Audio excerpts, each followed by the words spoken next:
How are you doing? It's Gabrielle here. So today we're going to talk about weight loss for runners, because I know this is a problem that a lot of runners experience as they go through midlife. And it's a really frustrating thing, isn't it? Because we've done all these things to look after ourselves, to take care of ourselves, to do the right thing, and we then start to struggle with these changes that we just really don't understand. And from a running perspective, it's uncomfortable. It can place a lot more stress on our joints, on our knees, makes running harder. We don't need it to be any harder. And I think there's also this sense of feeling out of control of your body. We don't understand why it's happening. We don't understand how to change it. And then we think, well, if I'm here today, where am I going to be in 6 months or a year if I can't get a handle on this? So let's have a look at why this actually changes. So firstly, is hormonal changes have an impact on where we store fat, which is an increasing likelihood to store it around your middle. And the sort of combined effect of aging and changing estrogen and this phenomenon of losing muscle, which we are, which is active tissue, means we don't need as many calories. Other things that happen that are less understood or less commonly understood is that the change in our gut microbiome, which happens again around this time, is also linked to weight gain. And then we've got an increased likelihood of becoming more insulin resistant than we used to be, which basically means that we can't process carbohydrates as effectively as we used to do in the past. So they get stored as fat. And these things together explain why we might be eating the same, we might be exercising in the same way, but our weight or our body composition is changing. Sometimes we don't see it on the scales or in our clothes, but we can just see that everything's getting looser and fluffier. And there's a bigger layer of fat. And that's primarily because we're seeing this change in muscle and this increase in fat storage from these various changes that are going on in our bodies. And in terms of then, what happens is, sorry, I lost my thread. And what also happens with as a change now is that the impact of stress is massive. And this is to do with both the physiological change that we go through with menopause, which is incredibly stressful to our bodies, and then the symptoms that we're having to cope with and deal with at a time of our lives that can feel more intense and more difficult than at any other time in our lives. And this starts to increase our cortisol levels, which you've probably heard of. Now, that starts to mess up our hormones. And when we've got increased cortisol, we've got an increased likelihood to increase fat on our around our middle. And we can't burn fat in the same way when our hormones are out of sync. We have increased cravings. Stress can be linked into increased cravings, which we might be sort of trying to eat more to deal with the cravings or tiredness or stress. We can find because we're struggling just to keep things together, keep on top of things, that we have less time or we start to develop more erratic eating habits than we might have done before. And these can start to have an impact on our weight. And we don't really realize because in our mind, we feel like we've not changed how we're eating, but there's some very small changes that are sort of creeping in, both in terms of how our body's working and in our diet, that can mean that we start to gain this weight. And we, might find that when we see this, we can have a response of thinking, oh, what do I do about this? I don't like it. So we do more exercise, we eat less calories. Well, this doesn't work. And you probably tried that, I would imagine. Because what happens then is we can't recover from exercise because we're doing too much. Our body's being stressed because it's not getting enough nutrients. And if you try fasting, that exacerbates that, particularly if you're very active. And again, this puts our body in an even more stressed state than it already is with everything else that's going on. And when we're in this state and we're doing a lot of exercise and we're not eating enough, what starts to happen is our body starts to break down muscle and use it to get access to nutrients that are stored in the muscle. And it does the same with our bones, quite worryingly. Our bones are basically a mineral store. And if we're not getting those nutrients from our diet, then our body starts to pull them out of our bones because we need some of those minerals for some of the essential functions in our body.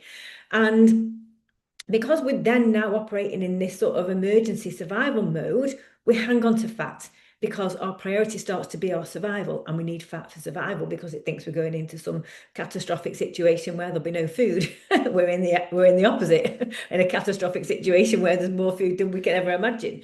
And this is why we start to see some of those changes. So you might recognize that. Now, in terms of when I just sort of see people or see clients, I tend to recognize there's two different types of people. One group of people tend to be under eating, and they and they can be not eating enough food to exist and to meet the calorie needs and the nutrition needs for the amount of exercise that they're doing. And on the other side of the camp, you've got people, and I was in this camp, well, I still am. I think you are you if you're certain if you're wired in a certain way, you're wired in a certain way. But and I was in I was a healthy eater in my mind because I was making all my food from scratch and buying all the right things, but I was a grazer. So I was always having cravings and nibbling and grazing all the time. So we're going to treat those two separately because they do require quite different approaches. Well, let's talk about the people who are under eating first. Now, sometimes you don't realize you're doing this because as I say, bizarrely enough, to me it's bizarre because I'm the opposite. I'm always hungry. But some people notice when they go through menopause that they don't actually have the same feelings of hunger, and that starts to get dulled. And that's quite convenient. They can forget to eat. Psychologically we think, oh, if we don't need to eat, great, we'll be slimmer. So I think there's a little bit of that sometimes. Or you might be deliberately restricting and really trying to cut back on your food because of you're trying to lose weight. And when we get into that situation, we won't lose fat and we can actually start to see our body composition go up bizarrely. And we can even take things too far to the point where we become in what's called a state called low energy availability. And this has many symptoms that would present similar to menopause symptoms. For example, poor sleep, low energy, low recovery, no change in exercise performance because we're not giving our body creating the right conditions for our body to adapt to the exercise stimulus. So if we're in that category, then we have to have a look at how we actually start to increase calories and increase the amount and quality of nutrition that you're eating in line with how much activity you're actually doing. Now, this, being totally honest, can really sort of freak people out because all of our lives we thought we have to go lower, go lower, go lower. And people, being honest, really can have quite a hard time accepting that they have to eat more and can be very, very resistant to it, actually. So when we do it, we start to use this in this situation. I'm more of a fan of tracking where we use tools online to look at how much we should be eating for the amount of activity that we're doing. And we might use apps to track calories and track protein so that we can see what we're actually really eating and then start to increase those calories quite slowly because that's what people need. They need that reassurance to go through that process quite slowly and realize that, yes, we're making some small changes. I'm not suddenly going to gain loads of weight overnight and really be guided by the fact that they start to be feeling better. Another way we can look at that as well is to look at the amount of training that they're doing and try and pull that down as well so they get more recovery.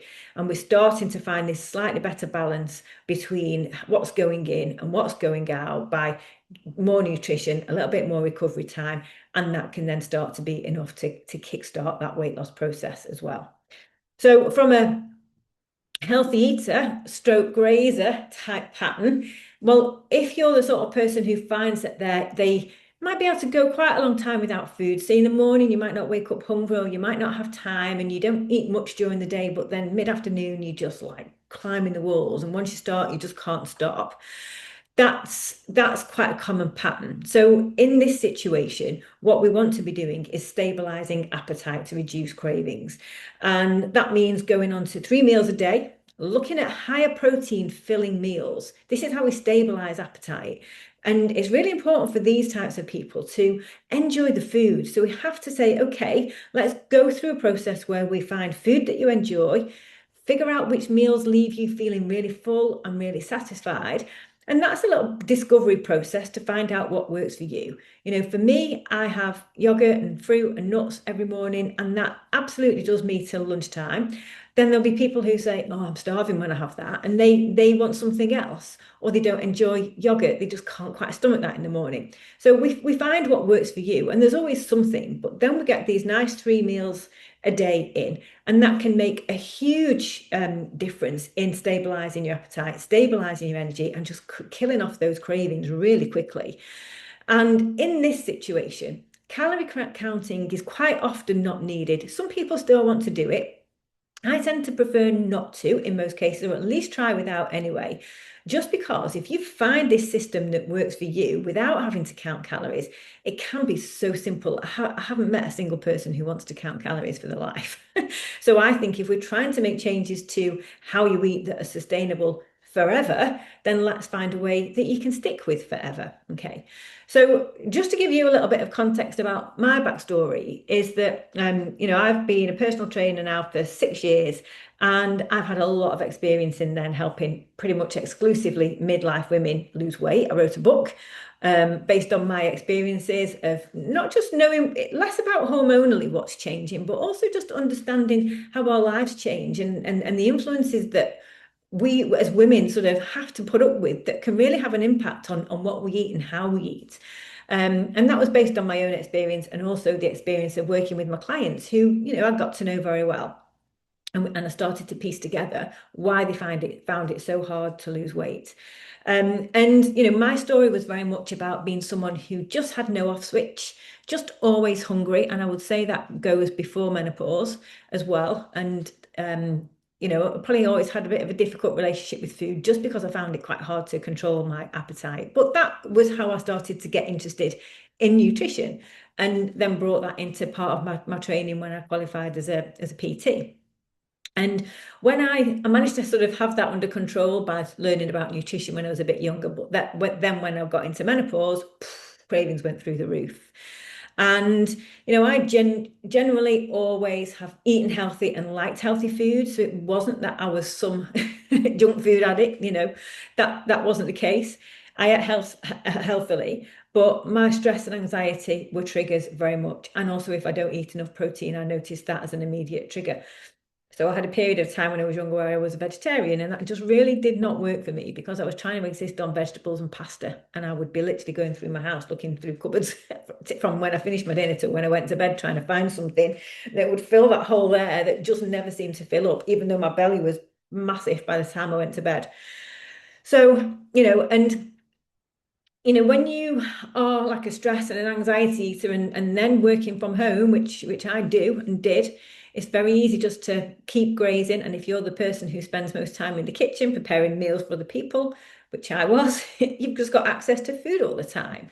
And, I remember one time before I was a PT, but just being stood in front of the fridge thinking, I don't even remember how I got here, and I don't know why I'm here. And that was a real turning point for me because I actually walked away from the fridge. I'd probably done that so many times before and gone in there and taken the cheese out and, took a chunk off it. But this time I actually went back into my desk and I got a piece of paper out and I was like, what was I doing before I was in the fridge? And I sort of retraced my steps and I was doing something. I think it was to do with my accounts. But I was doing something. Oh no, it was something else I was doing. There was a project that I was doing that I felt that I was finding really hard and really stressful, and I was on my own. And suddenly the stress sort of built up to a point where I just couldn't bear it, that discomfort. So the release was to get up and walk away from my desk and eat. And that was my pattern. And that was when I actually started to understand that pattern. And those little tiny nibbles that you have, a few nuts, a piece of cheese, a bit of toast, someone's leftovers, nibbling at the dinner when you um, you know, making it. I actually took a brave step one day to actually add up what I'd eaten in those types of things. And it added up to 700 calories, and I was horrified.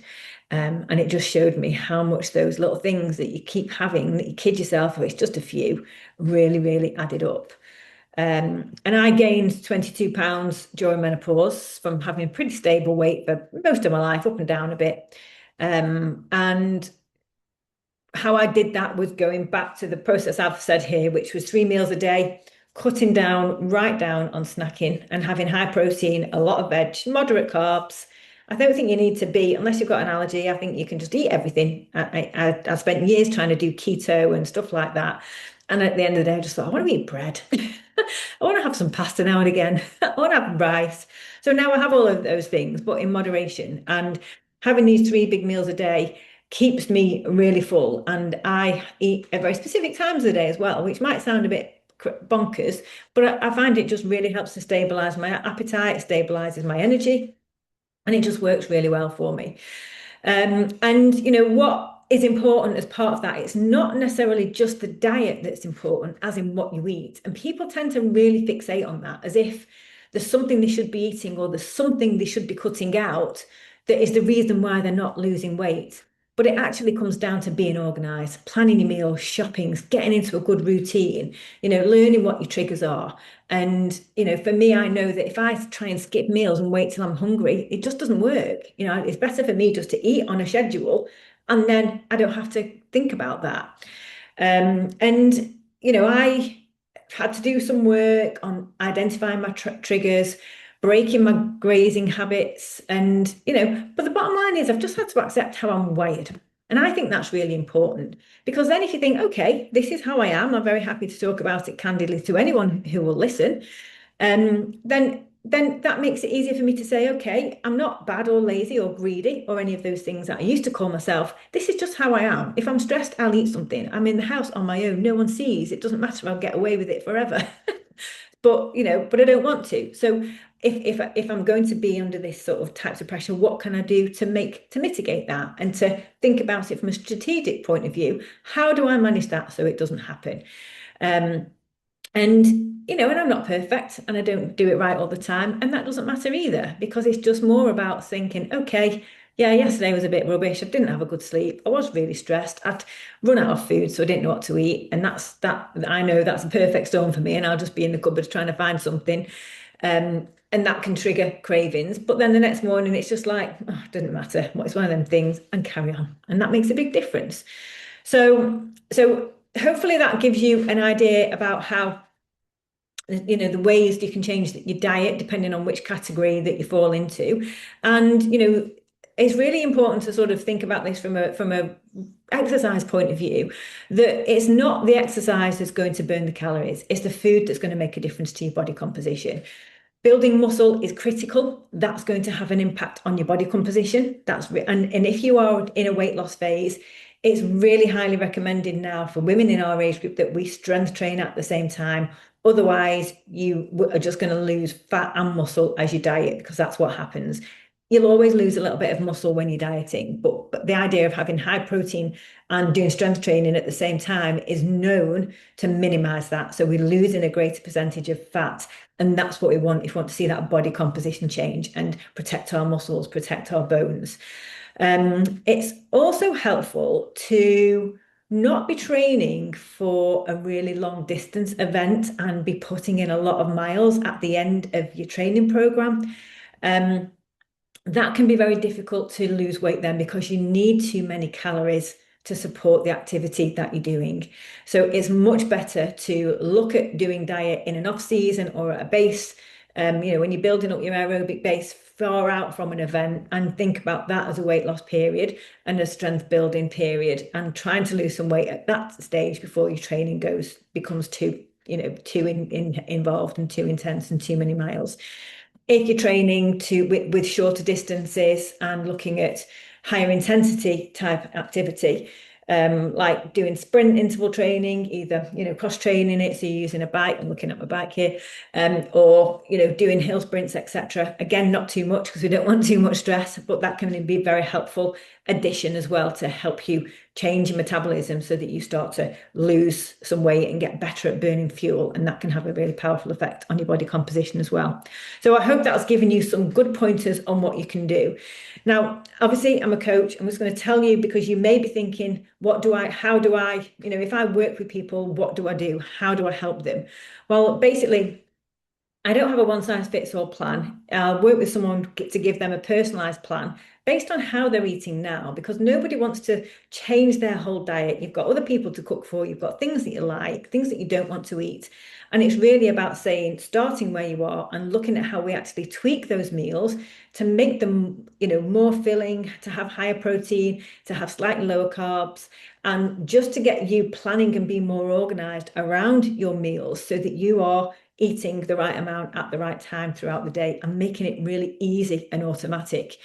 I also do a lot of work on helping you create a healthier attitude to snacking because nobody wants to give up chocolate or never be able to go out for a meal or have the odd slice of cake. We all do. But people really struggle to find that balance between either dieting or not dieting. Everyone says, oh, I'm either all in or all off. And it's like, well, that's the problem. We have to find the grey bit between eating healthy and having just a bit of the nice enough things so that we never feel deprived. We can get to a healthy weight and stay there, and we can find a way of working, can find a way of eating that we can stick with us for life. So I really help people to do that and learn how to have those nice things without feeling that it's sabotaging their progress. Because what I believe in is that we just want to get to being able to have a really healthy relationship with food. And the way I measure it is we have to have peace of mind around food. That's really important. Eat in a way that we feel personally at peace with, that is the right way for us. And that's when you find that for yourself, then that's almost like the golden ticket, if you like. But there's practical things that we'll do. Obviously, we'll work on some of those things in our coaching sessions. I help people create sustainable habits, give them the accountability to actually put into place their plans, being open about struggles. I've talked about mine. There's no shame. If we are really open and honest about what we struggle with or look for those things that we're struggling with, well, then we can start to see them as data. That's just information. And when we have that information, we can create strategies to work around them and manage with them. And if you want a personal training program, then the whole diet, food, nutrition support is included with that as well. So if you think that would help you, then click on the link below to apply. And the process for that is to fill in a form. There's a little bit of information that just I will be asking for on those forms. And then we'll have a chat to see how we get on, talk a little bit more detail about how you're training, how you're eating, what your goals are, and what a program would look like for you so that you get a feeling how right it would be and how comfortable you feel with that. And then it's also very important that we have a chat to see how we get on, because we'll be working really closely together and we need to feel like we're a good personality fit. And, I need to see that, people I work with are coachable, that they're ready to change, that they're open to trying new approaches and they're open to working in a team to get that support. And if that everything feels right, then we can just get started straight away. All right. So thank you for watching. Hope this has helped and I hope that I'll get to speak to you very soon. All right. Bye for now.